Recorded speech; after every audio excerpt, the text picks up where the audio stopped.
This is my second time I'm attending the servant leadership. So you might be surprised. Even I was skeptical on attending this session, at least for the second time.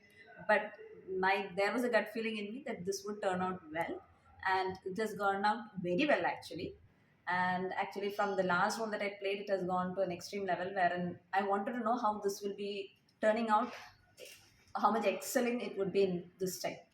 Yeah, so myself, Annette, I have been to UST now for the fourth year, and I was previously into a different role. Now I am into an HR BSc role, also Business Success Enabler.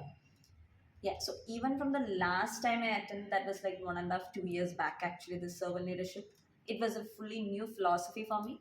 This time it is like I feel it is a next level, and it is not something I thought at first instance this would be the same set of things that would be done, but it's not. They have added more segments to it. It is like wherein we are building ourselves. It is a character formation that's happening. So it's not something just a takeaway that I can have. It is for the entire career. It's not just for personal, also for a in and out back to the society as well. There are many takeaways. One that I could remember as of now is to be part of certain CSR activities as well.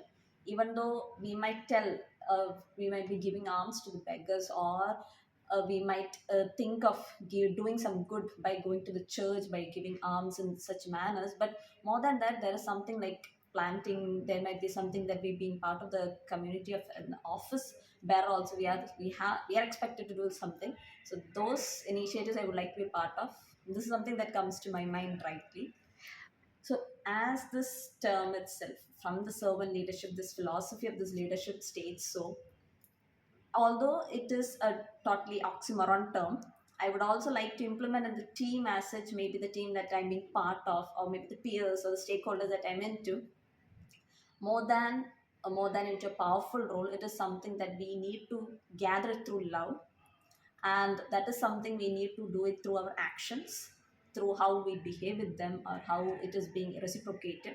And it's not something that we demand it from, it is something it is given through, and that is something we have to establish and need to be taken forward as well.